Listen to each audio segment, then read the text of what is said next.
अब C part में क्या बोला है, to the curve y is equal to x square minus x plus 5 at the point, ये ठीक है,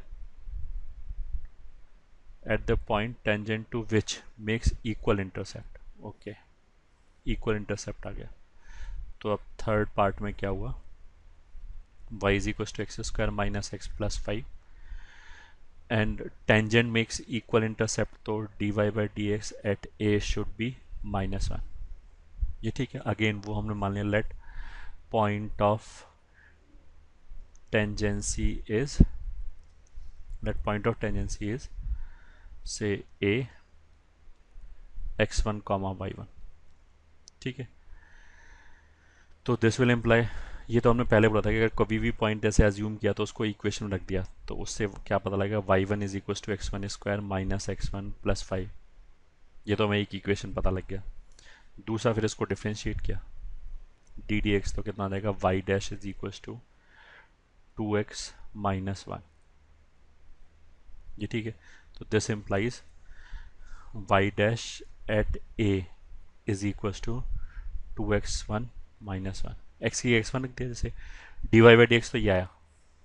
अब हमें a पे चाहिए, तो a पे हमने वैल्यूएट कर लिया इसको, तो राइट हैंड साइड पे d y by d x एक तरफ किया, बाकी सबको दूसरी तरफ किया, तो राइट हैंड साइड पे तो केवल x कोऑर्डिनेट नज़र आ रहा है, तो हमने x कोऑर्डिनेट x1 रख दिया, तो यहाँ से कितना आ गया, ये 2x1 माइनस 1। ये ठीक है, यही स्लोप हो गया। अब क्वेश्चन के हिसाब से क्या दे रखा है उसने, d y by d x कितना होना चाहिए, -1, तो दिस इज -1, कहाँ से, अकॉर्डिंग टू क्वेश्चन। सही है, तो यहाँ से कितना आ जाएगा, 2x1 बराबर 0 या फिर x1 बराबर 0। अब x1 0 आ गया, तो यहाँ से ठीक है, इसमें x1 को 0 रख दिया, तो दिस इम्प्लाइज y1 बराबर 5। तो दिस इम्प्लाइज पॉइंट ए क्या हो गया, 0,5। अब टेंजेंट का इक्वेशन निकालने के लिए तो हमें स्लोप चाहिए और एक पॉइंट चाहिए, तो पॉइंट तो ये मिल ही गया और स्लोप पहले ही मिल गया, वो तो क्वेश्चन में उसने बता रखा कि ये -1 है, तो स्लोप -1 है और पॉइंट ये, तो फिर फाइनली यहाँ से हम क्या बोल सकते हैं, टेंजेंट का इक्वेशन एट ए कितना होना चाहिए, y minus y one is equal to slope times x minus x1, ऐसे हो गया। तो स्लोप तो कितना है, -1, वो तो ये लिख दिया -1, और पॉइंट क्या है, 0,5, तो x में 0 लिखेंगे, y में 5 लिखेंगे। और ये ध्यान रखा, बहुत सारे बच्चे क्या करते हैं, जैसे ये 0,5 ऐसे लिखा है तो वो यहाँ पे 0 लिख देंगे और यहाँ पे 5 लिख देंगे, तो गड़बड़ हो गया, उल्टा हो गया। इस बात का ध्यान रखोगे कि x कोऑर्डिनेट कहाँ लिखना है, y कोऑर्डिनेट कहाँ लिखना है। So this is y minus 5 is equal to -x और x plus y is equal to 5। ये आंसर हो गया।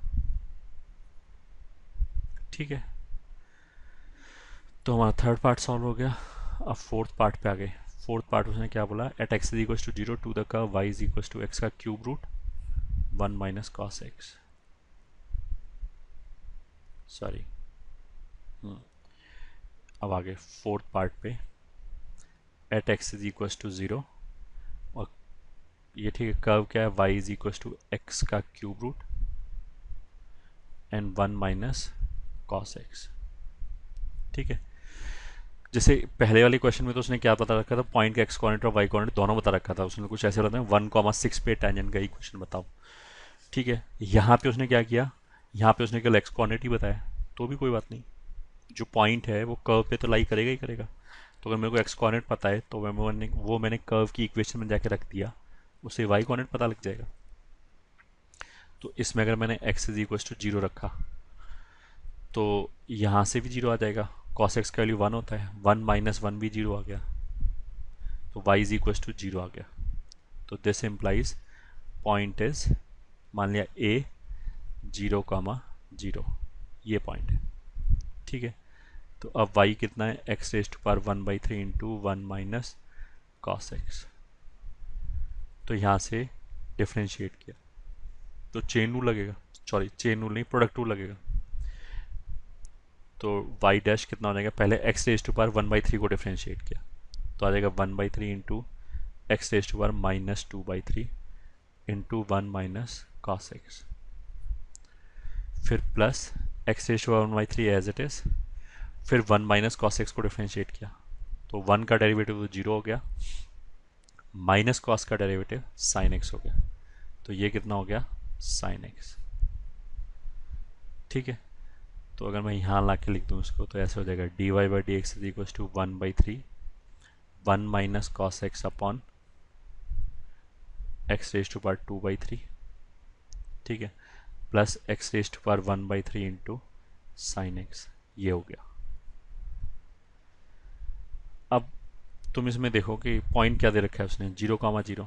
अगर मैंने सीधा इसमें 0 रख दिया ये, ठीक है, तो ये तो अनडिफाइन हो जाएगा क्योंकि पहले वाले टर्म के डिनोमिनेटर में एक्स रेज टू पावर 2/3 है, तो वो 0 हो गया तो अनडिफाइन हो गया। अनडिफाइन हो गया इसलिए हमने क्या किया, लिमिट निकाल लिया, limit x is turning towards 0 dy by d x. ठीक है, कॉन्टिन्यूस वगैरह तो हो गई क्योंकि x raise to power 1/3 continuous होता है और 1 माइनस कॉस एक्स भी कॉन्टिन्यूस है, तो कॉन्टिन्यूस तो रहेगा ही, तो उसकी वजह से कोई दिक्कत नहीं। लिमिट निकाल लिया तो ऐसा रहेगा limit x is turning towards 0 1/3 1 minus cos x upon x raise to power 2/3। जो पहला टर्म है, ये वाला जो टर्म है, इसी की वजह से दिक्कत हो रही, दिक्कत मतलब इसी की वजह से लिमिट निकालने की जरूरत पड़ रही है, तो इसलिए हमने इसको अलग निकाल दिया। इसकी वजह से तो कोई दिक्कत नहीं थी तो इसको अलग कर दिया, plus limit x is turning toward 0 x raise to power 1/3 into sine x. तो इसमें तो क्या है कि ये पूरा 0 को चला गया, एक्स रेज टू पावर 1/3 भी 0 को चला गया, साइन एक्स भी 0 को चला गया, तो 0 इंटू 0 0 को चला गया। पहले वाले टर्म में ये 0/0 का फॉर्म हो गया, ये ठीक है। वो लिमिट निकालो, जैसे निकाल दो, एल एच रूल लगाना चाहो एल एच रूल लगा सकते हो, या फिर हमने एक शॉर्टकट बोला था इफ़ यू रिमेंबर लिमिट्स में कि जहाँ पे ही 1 माइनस कॉस एक्स दिखाई दे और अगर वो प्रोडक्ट में है तो उसको हटा के एक्स स्क्वायर बाई 2 लिख सकते हैं,